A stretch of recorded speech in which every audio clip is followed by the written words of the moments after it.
นี่ recording. All right. So guys, we begin course in management. ไม่ได้พูดไปหมดเลยไม่ทำเนี่ย Kids, right? Yeah. Okay. We begin the course in management, and today we begin to cover as much as we can from chapter 1, maybe all of it. Chapter 1 in management, in introduction or principle to management, is simply, go guys. Hello. Okay. All right, let's get these kids. Teacher, I go back or here? No, here. Yeah. All right, guys. Everybody. All right, please. So, managers in management, chapter 1. And first of all, what we're trying to do today is fairly straightforward. Tell who managers are. Next part is define management. So, what is management? After we define management, we want to describe what managers do. We also say them. So, who the managers are, what is management. Number 3, describe what managers do.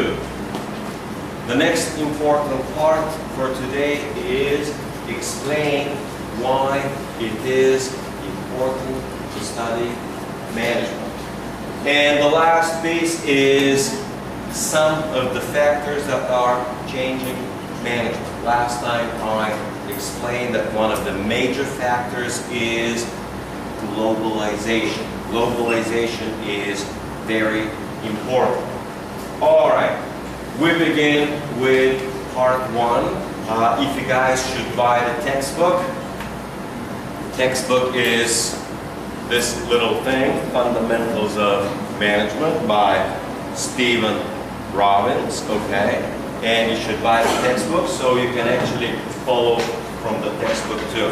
So number 1, tell who the managers are and where they work. And managers work in an organization. Organization is a collection of people who work together for a common goal. They try to accomplish the same objectives. And the primary objective usually for any business is profit. Managers work in organizations. The organization's usual goal is profit. Sometimes for a government organization it will not be profit. For a government organization like police it will be low crime. But they all work together, all right? And organizations have certain characteristics. So every organization has specific goals. For this university, which is a non-profit university, the goal is education, raise the young generation and allow them to have good careers to build and grow your own country and your own economy and make good lives for themselves, for yourselves, okay? For the police, it's low crime. And for all other businesses, it's simply profit. So, the next characteristic is that all organizations are built of people. That's natural, okay? This is not a zoo with animals. So, police department has people, university has people, any business has people. And finally, it has a structure. Structure means there is someone at the top, then there are people beneath it, and beneath there are people, and there are different, we call levels, different levels of organization. So, this is an organization.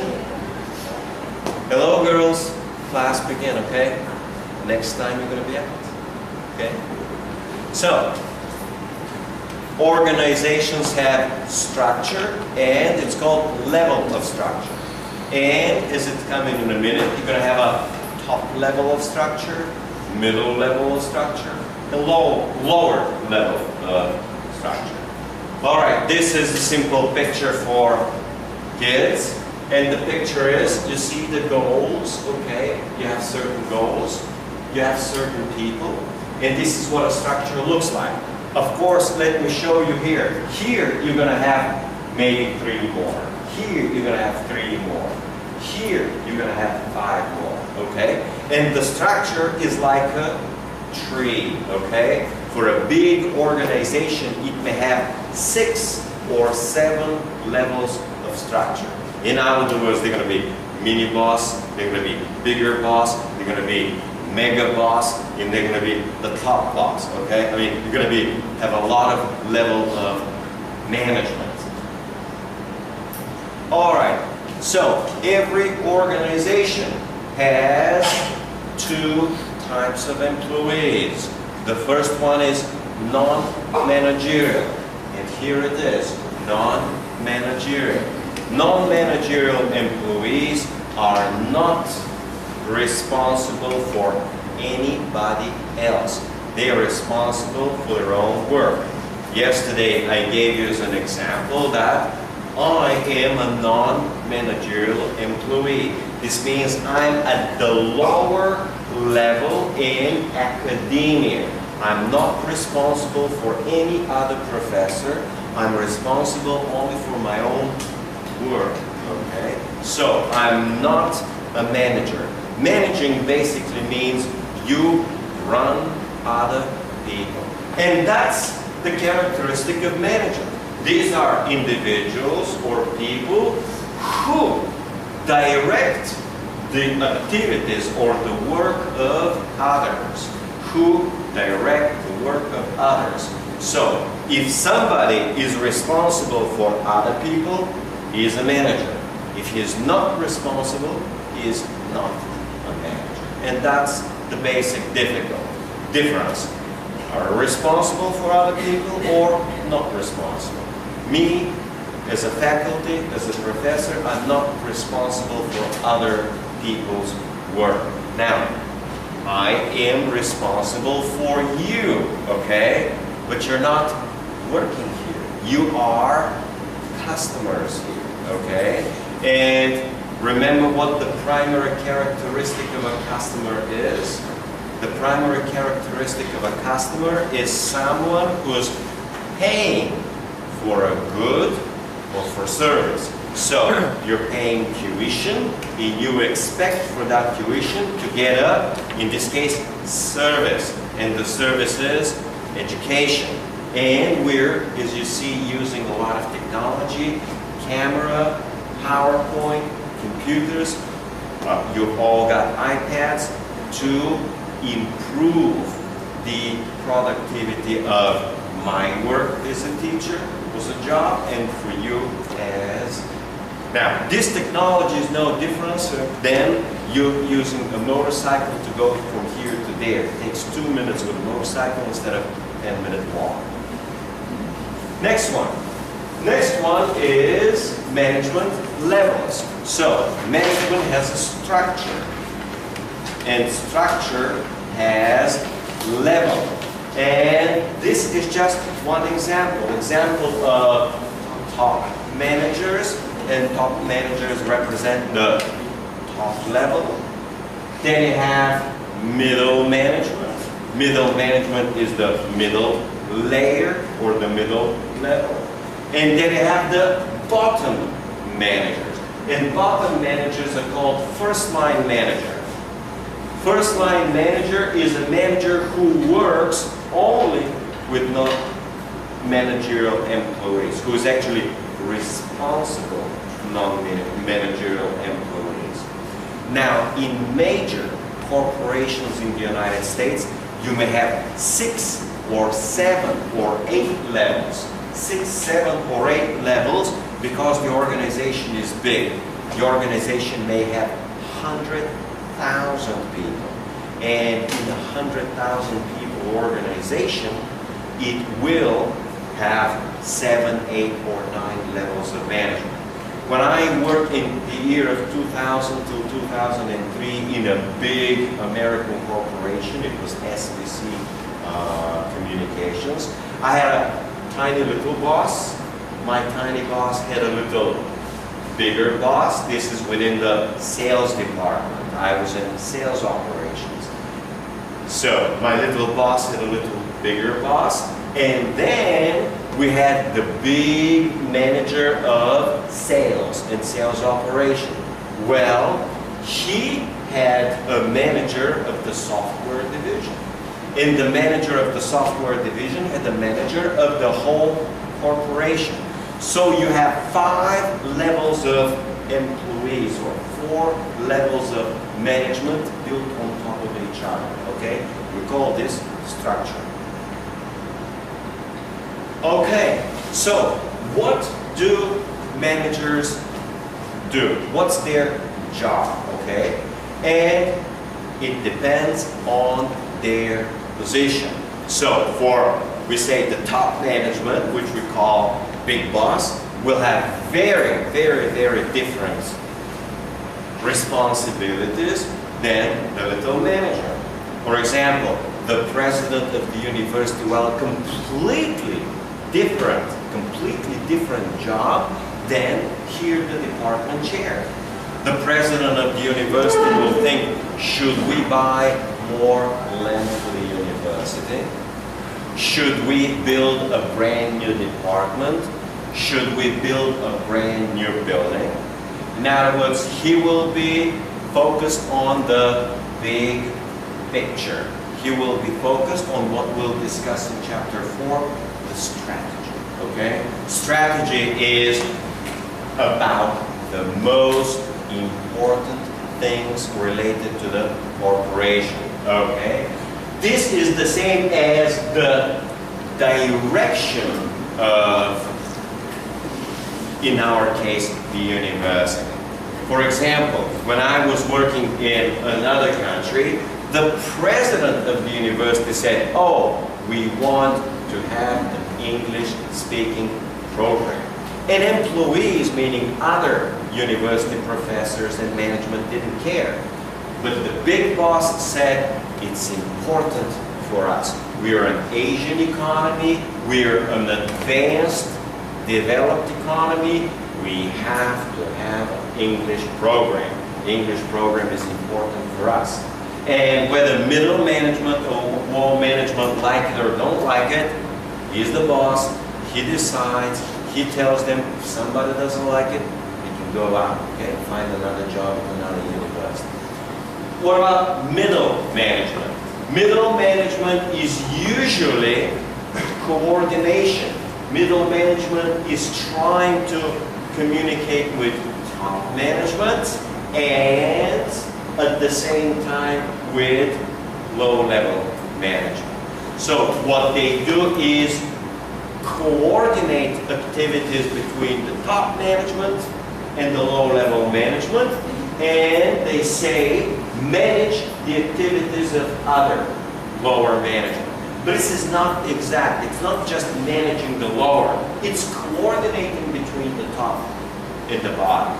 In other words, if the president says we need an English program, then these guys will hire new professors with English skills and so on. So they'll try to see that what the big boss wants, what top management wants, it gets eventually done. And finally, first-line managers simply direct non-managerial employees. In other words, for example, the department chair will be managing me. Now, the department chair will have a boss who's going to be the dean, okay? The dean of the school, in this case of the faculty of hospitality and tourism, okay? So, this is what basically these guys do. Oh, these guys also have titles, okay? Remember, for the university, we said that the university has a president, but sometimes going to be chief executive officer. Sometimes it's going to be a vice president, okay? It's going to be vice president in finance. They like to call themselves VP. VP meaning vice president, okay? Well, what about the middle manager? It's going to be district manager, division manager. Sometimes it could be called regional manager, okay? They all like to call themselves some sort of a manager. And finally, it's just going to be supervisor, team leader, okay? All right. Section number 2. So we finished section number 1. Section number 2 is define management. To define means, what does it mean? What is management? Okay, what's the subject of management? And we move on. Management is a process. Take a look how it's italicized. It's a process, okay? So it's not a one thing, it's a process.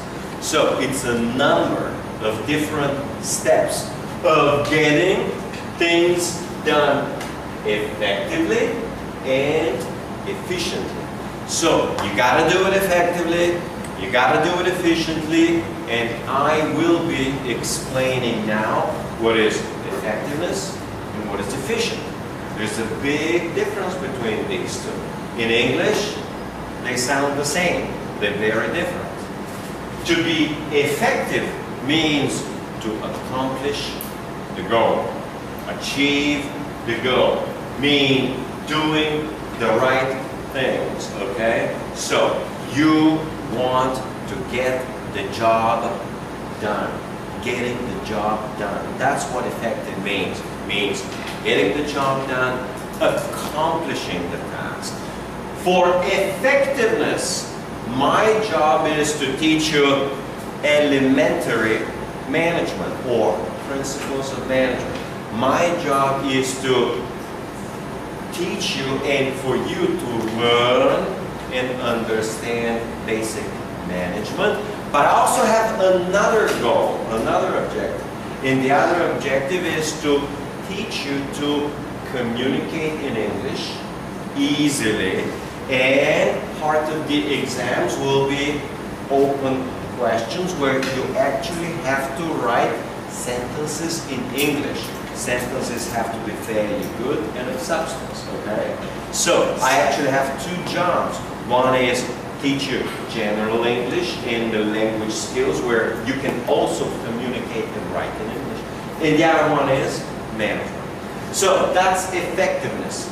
Efficiency is associated with getting things done quickly, getting them done with little resources. So efficiency is about the ratio between input and output. Output is the effectiveness. Effectiveness, what's the output? How much you learn. But efficiency is about, was I able to teach you in 2 weeks, or in 5 weeks, or in 20 weeks, okay? So efficiency is how much work you do to get there, okay? So, example of efficiency is, you want to go from here to 7-Eleven, which is about how far? 5 minutes away? 2 minutes away? It depends.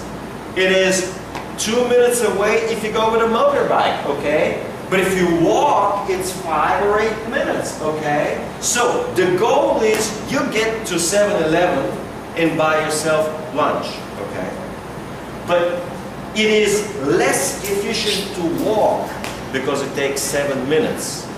It is more efficient to go on the bike because it takes 1 minute, okay? So efficiency, you still go 7-Eleven. You still go and eat, okay? But with a motorcycle, it is more efficient, okay? So that's one type of more efficient.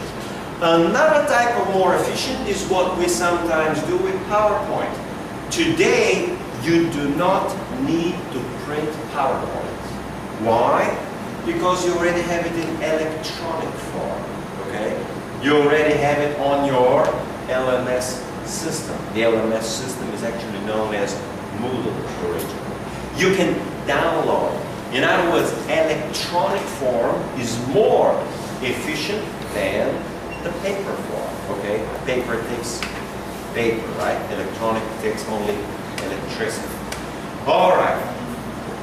So, efficiency is associated with resource usage. So, in efficiency, you use little resources and get a lot of outputs, okay?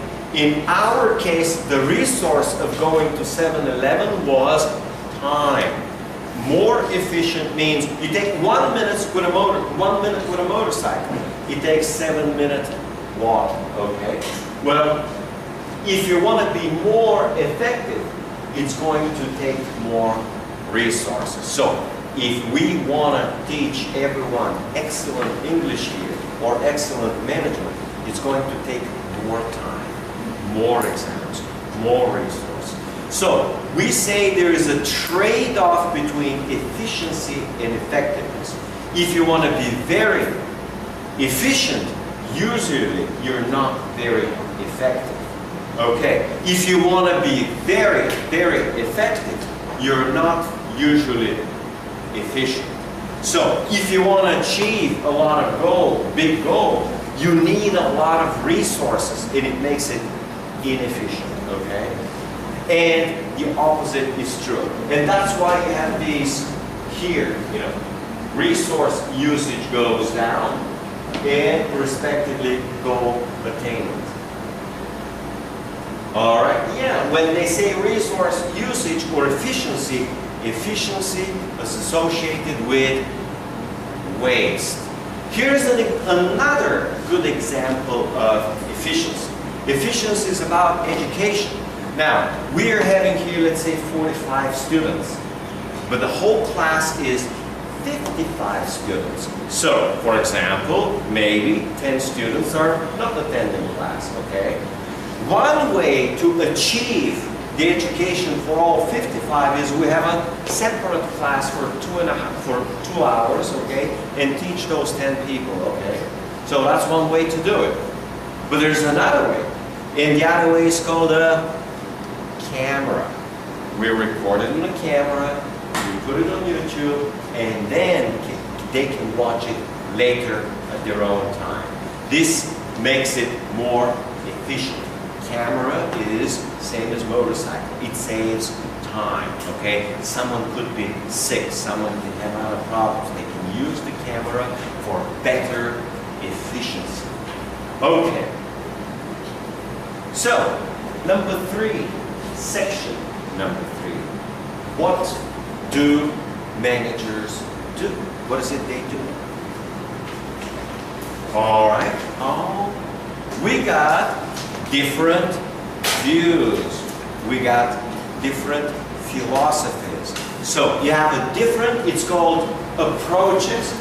There is what's called the functions approach or the functional approach. And the functions approach was proposed by some French industrialists, okay, that managers perform certain activities.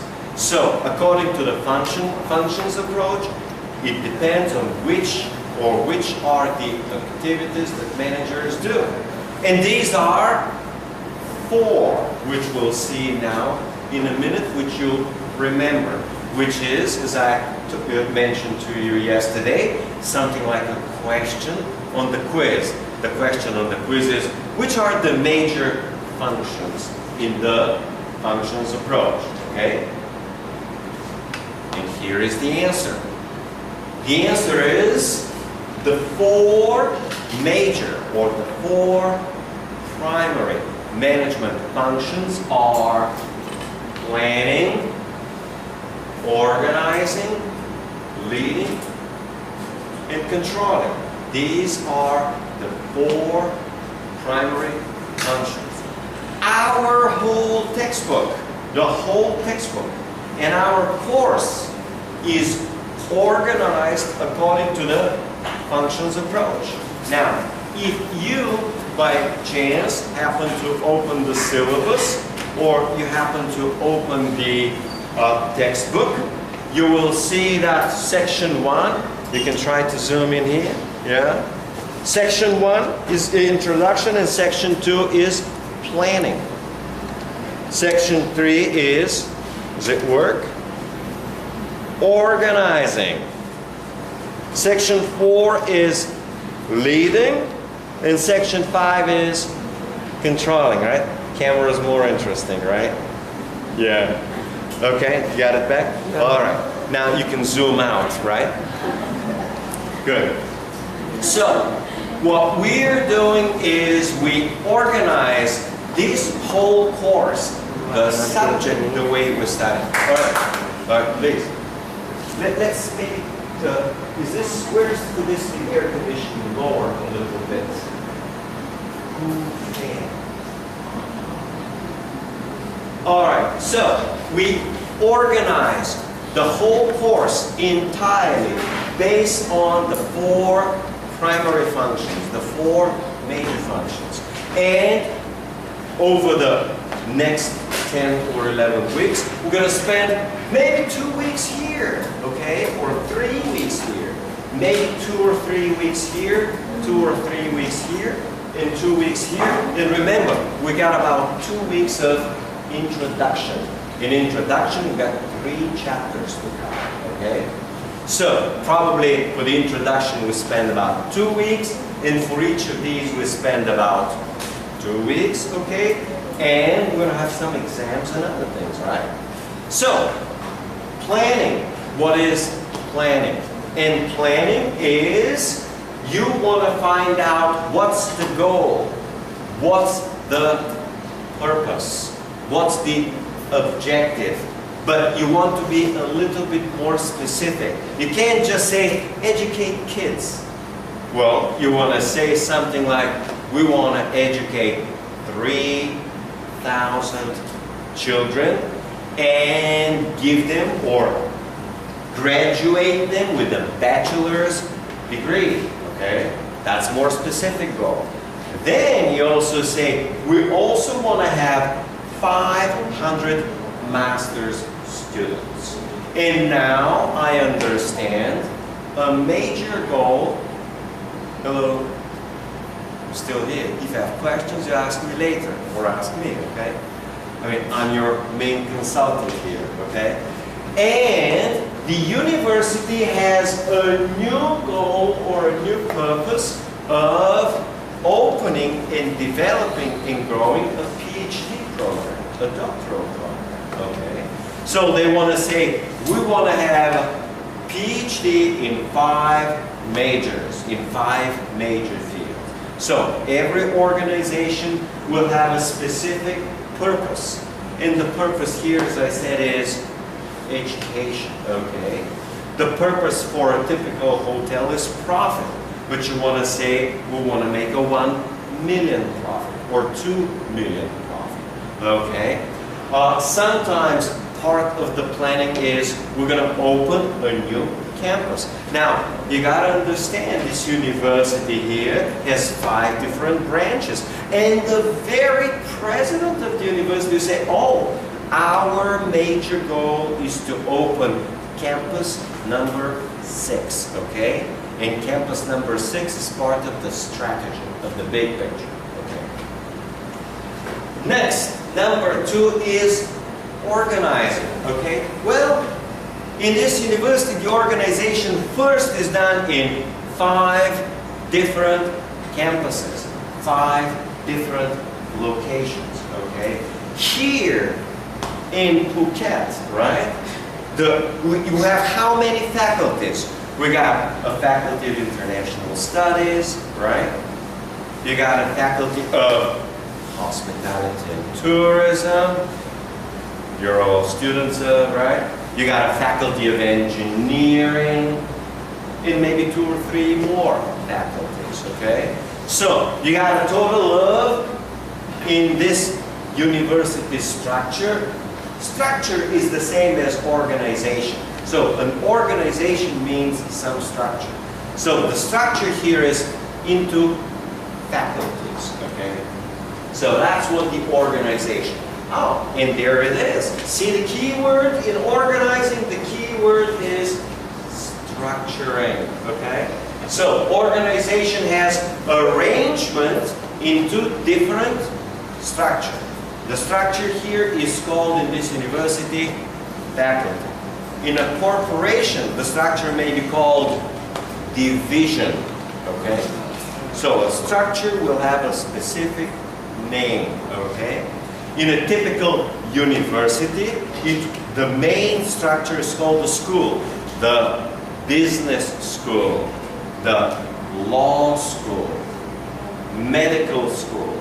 And then within business school, we're going to have finance department, management department, marketing department, economics department. So you will have different departments. Okay. The next, third function is leading. Leading is the same as directing. For example, the department manager tells me, you teach management and you teach accounting. What am I supposed to say? I'm supposed to say, yes, boss, right? Or, okay, how many groups? She says, 2 groups in management, 1 group in accounting. I say, okay, boss, where's the classroom? Okay, which is the textbook? Okay. So, leading means manager managing other people. Could be other managers or could be first level employees. And it is associated with directing. Directing. So basically, department manager says, leading, you teach management, you teach accounting, you teach finance. So giving us different type of work, and part of leading is also keeping people responsible. And keeping people responsible is controlling. So you watch them. Do I come on time? Do we actually do work? Do I actually teach you? Do I give you good exams? So they actually see what we do. Well, can they see what we're doing here in class? Can the boss see what we're doing? Well, 2 ways to see. One is asking you, hey, is he actually teaching you? Are you really learning something? That's one way. But there's another way, and it's the camera. They can actually see that I'm teaching you. They can actually see I'm doing. So, next one is comparing. There are 3 professors in management. Let's see, what is this guy teaching? What is that guy teaching? Okay. And also correcting. Correcting means maybe professor leaving students 10 minutes early, okay? And say, oh no, you gotta keep them till the last minute, okay? Or maybe professor comes 10 minutes late to class and say, oh no, you gotta come back on time. Or correcting means you cannot give them 5 quizzes. 5 quizzes, way too much, right? Or maybe they say the opposite. No, you gotta have at least 3 quizzes, okay? So, correcting is seeing something that is not right and tell them, oh, you gotta fix this and you gotta do it right, okay? So, these are the 4 major management functions.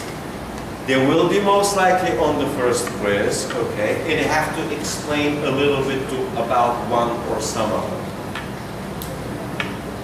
Okay, now there is a different type of approach. And a different type of approach explaining what managers do is according to their roles. So one strategy is you look at the functions, and the functions are 4. But a completely different approach is the approach of management roles. Yeah, you can also sometimes zoom in a little bit, right? You can zoom in a little bit so they can see, because these are very tiny. Try to zoom in the first here as I talk, and then maybe zoom in later here. So the first one is called interpersonal roles. And number 1, you see you have a number like 10 roles over here. The first one is called figurehead. And figurehead means he's the big boss. He tells what other people do. Everybody's looking up to him. He provides example with his behavior, with his clothes, okay, with his attitude. So, in a sense, but a little bit different, he's a leader. And leader is number 2, okay? Figurehead will be when they need someone to show up on TV and say, oh, our university is great, we're doing this and that. The figurehead is the guy who's going to show up on TV. He's going to smile and he's going to say, our university is great. We're #1 in southern Thailand, right? So he's going to be the one. He's going to present or represent the university in media. He's going to represent the university in newspapers. When there is a big event, he's going to be representing the university. And final, within the interpersonal role, managers will function as a liaison. Liaison is a nasty French word which means connection. Connection. So, I gave you the example of a liaison of middle management. Middle management provides connection between top management and lower level management. Sometimes for lower level management they call it bottom management. Yeah, bottom doesn't sound good because bottom, you don't want to be at the bottom, right? So they don't say bottom management, they say first line management, okay? First line management sounds better, sounds nice. But it's bottom management, okay? If you got a top management, you got a bottom management. And liaison will be middle management providing connection between the top management and the first line management. A completely different role. So you see we got 3 groups of roles. Role number 1 is interpersonal with these 3. The second is informational. And the informational group has a monitor role. Monitor role will be basically the department manager, department chair, looking at me and saying, oh, are you going to class? Are these kids listening? Are they studying? How are they doing? Basically, to monitor means to watch the others, the lower level people, do their work.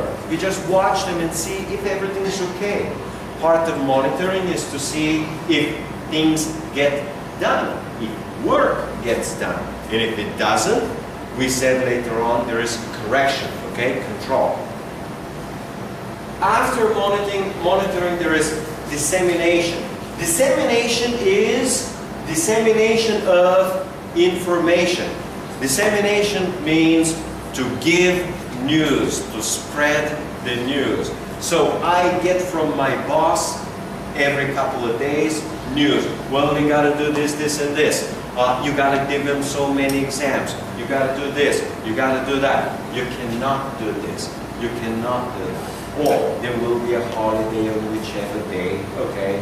There will be no class, okay? Or part of the dissemination is there will be on this week, on week, let's say number 8, there will be midterm.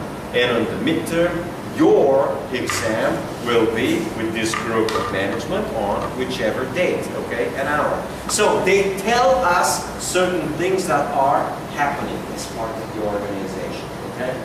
So they inform us. It's about information. And finally, they act, meaning the manager acts as a spokesperson, okay? So, a spokesperson means someone from the department will come along and say, oh, based on our department we have so many faculties and whatever it is. So they will be representing the department, okay? Department is, let's say, 8 people. Well, who's going to talk about the department? Well, it's going to be the department chair. In other words, the manager will be the spokesperson who represents that business unit. We say business unit is part of the organization. And finally, you got decisional roles. And decisional role is that of an entrepreneur. You're familiar with this word?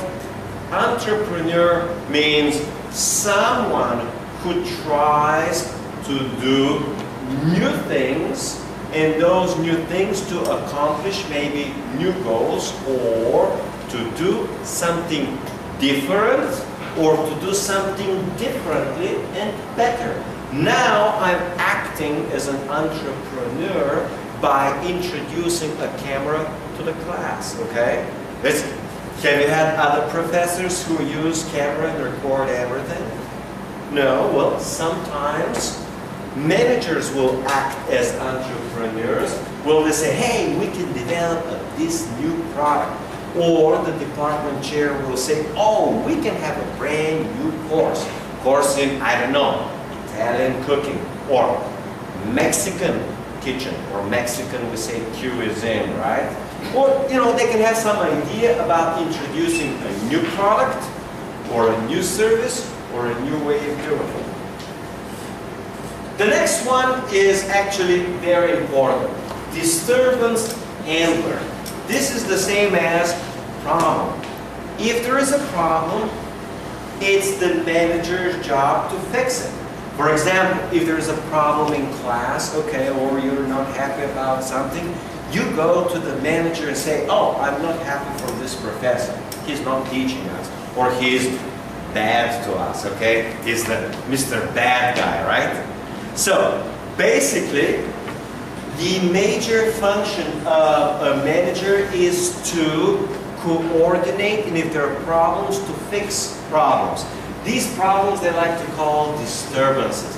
A disturbance will be, for example, you know where we have offices, all professors, and there are 8 professors of us in the office. Let's say 4 on the left and 4 on the right, okay? And one of the professors turning up his music, okay? And say, well, but I work here. I'm trying to get work done, okay? Says, I don't care, okay? Well, what do? I go and beat him up? A little Thai kickboxing? Is this how it works here? You guys understand? Another professor having his music up, right, loud. I can't work. Well, what do? Well, I can't go and beat him up, okay? I go to his manager and say, look, your employee is disturbing us with his music. He is too much of a trouble. I come here to work. Could you please tell him to lower his music or to stop his music, okay? So you don't just go and kick him in the face, right?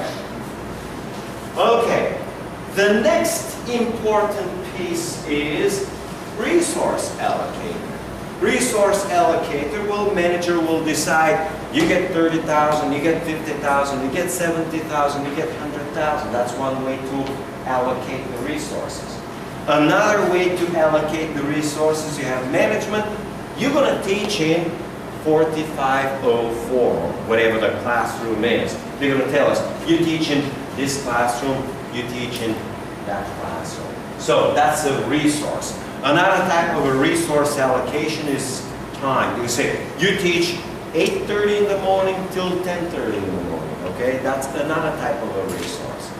And finally, another type of an allocation is, you teach accounting, you teach finance, you teach management, okay? So basically, they try to distribute the work and they try to distribute the resources.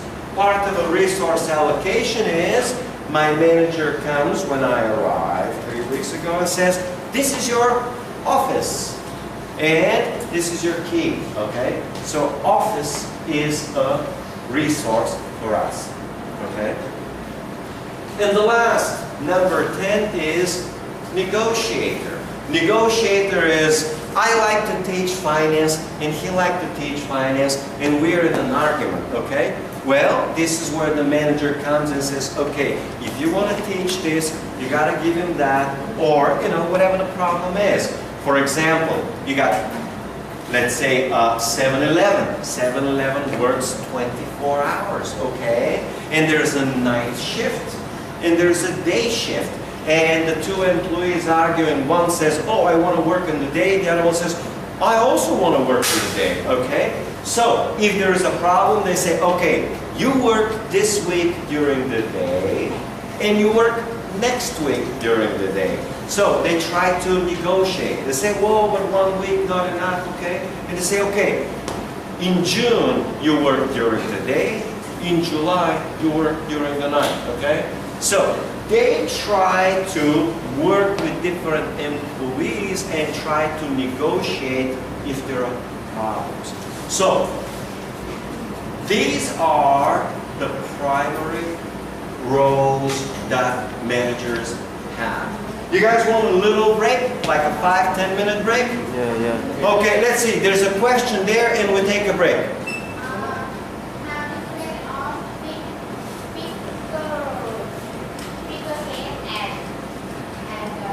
And what? Okay, figurehead, and which is the other one? Spokesperson.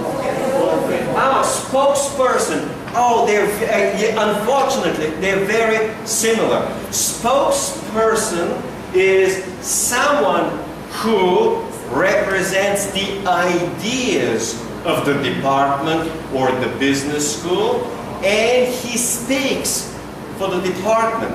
For example, you got a business school and there's going to be the chair of finance. He speaks for finance. They have a chair of management. He speaks for management. Chair of economics, speaking for economics. Chair of accounting, speaking for accounting. And chair of marketing, speaking for marketing. So, when there is a school meeting, each manager will be speaking for his little department, okay? So, he will be representing his particular unit. All right, let's take a 5-7 minute break and then we continue. Pause.